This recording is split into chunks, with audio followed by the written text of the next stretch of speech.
This is League City, a town in the suburbs of Houston, Texas, where over 100,000 people live and work.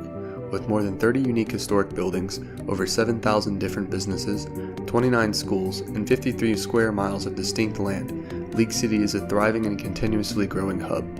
As the community evolves, many ask themselves, how did we get here? The answer lying within the native settlers who call this place home.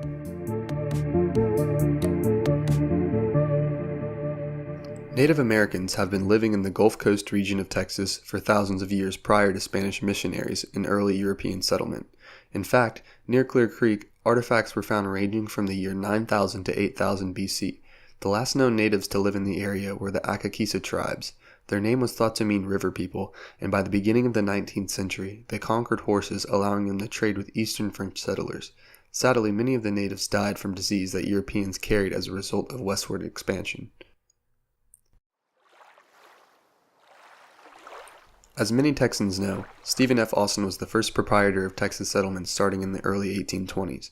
He arranged and established around 300 families, known as the Old 300, to settle and live here. Among those men was one Miguel Muldoon. An Irish Catholic priest, Muldoon obtained land from Austin that comprised of what is now League City, making him the first to do so. However, Muldoon's departure of Texas in 1842 left the land unused and ultimately forgotten until 1854, when some well-known locals started their journey to the coastal plains of Texas.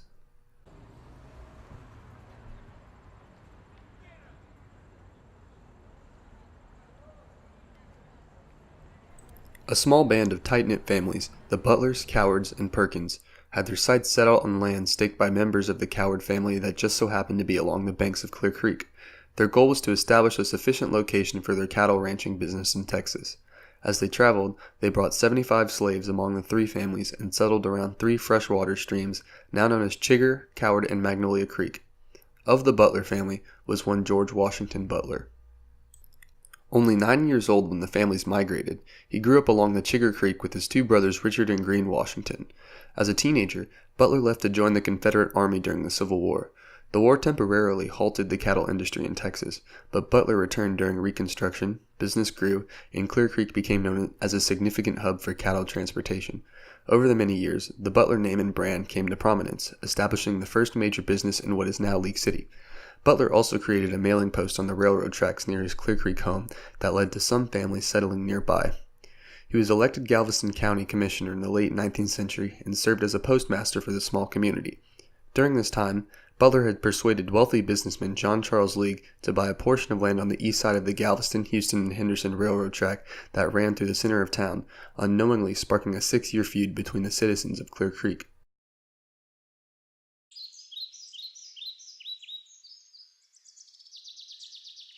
John Charles League was born in Galveston in 1851 and was the eldest son of Thomas and Esther League. As a young child, he was educated by private tutors and eventually attended a preparatory school in Baltimore, Maryland.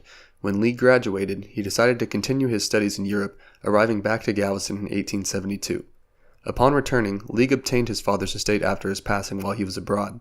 He began to invest in real estate by purchasing land throughout Texas, which he would use for ranching and later oil prospecting, leading to League becoming one of the wealthier men in the area. In the early 1880s, League and his wife Nellie hired Galveston architect Nicholas J. Clayton to design a mansion for the couple at 1710 Broadway, and that's where the elegant building remains as of today.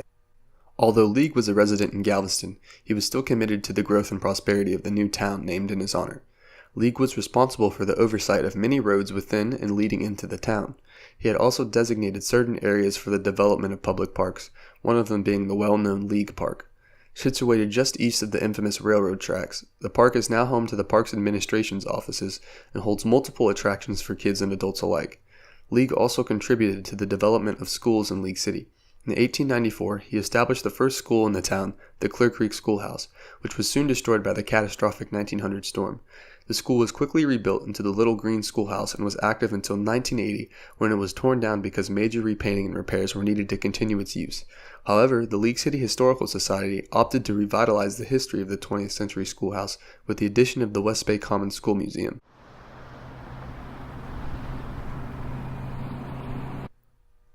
One popular and iconic element of League City is the magnificent oak trees that stretch the length of League City's historic district. The beautiful site is a former Acadian, or Cajun, tradition of spreading oak trees around a Homer residence. Wanting to continue this elegant tradition in Texas, Butler partnered with League in 1907 to transport flat cars of live oak trees to League City.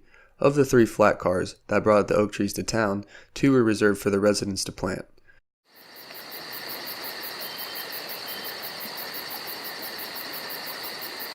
Of the many families that lived in League City through the 20th century, the most prominent name that comes to mind is the Hall family. Helen and Walter Hall met in high school after living in League City most of their lives.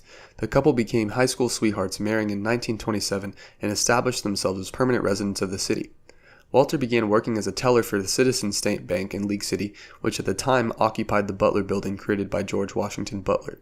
As Walter continued to work, he gained increasing interest in the Citizens State Bank and later owned many banks in and around League City. Meanwhile, Helen started working as League City's postmistress in 1937, despite the social stigma for working women at the time. However, she then followed in Walter's footsteps, working as a bank teller during the 1940s. In her later years, Helen went on to work with the American Red Cross and became a charter board member for the League City Library, which opened in 1972. After her death in 1981, the library was renamed to Helen Hall Library to honor her commitment to the League City community. Just like his wife, Walter Hall was devoted to serving the community. He is credited with helping create the first sewage and water systems, incorporating the surrounding areas into the Clear Creek Independent School District, and served on the Galveston County Post-War Planning Committee in 1948. Walter Hall Park, formerly a Galveston County Poor Farm, was designated as a park in 1927 and was renamed to honor his dedication to League City. While researching about the Hall family, we decided to meet up with Mayor Pat Halsey to tell us more about the couple.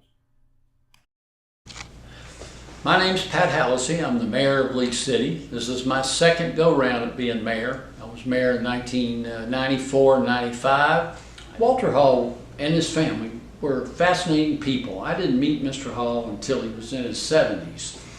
And there was a wide range between my age and his, but I never felt a generational gap with him. And what he did for this community more than any other thing, he had 3 American presidents in his home down on Coryell in the old part of town. He was president of the San Jacinto River Authority in 1949. Brilliant businessman. Plopped his businesses down in League City and Dickinson, and then decided what he could do for the public entities and for the people who lived here. And as a result of that, not only did the cities prosper and people came to live, but his businesses prospered at the same time. He had an interesting business model. It wasn't about making money, it was about providing service. And when you provide service and you make it a great place to live, look what we've ended up with today. And he always said that humor was the grease of life. You know, when things get tense and terse, a little bit of humor goes a long way to loosen things up. Nobody, and I mean nobody, loved this county or loved this city the way Walter Hall did. Throughout League City's development as a small cow town to a major suburb, the commitment of our citizens has remained constant. From George Washington Butler to current Mayor Pat Halsey, the devotion that public officials and members of the community give to League City is unparalleled. If not for these individuals, prosperity within the city lines would not have been possible. Now, as our city grows even larger, becomes diversified, and faces new challenges, the need for a new legacy is paramount to the success and continuation of League City's strength.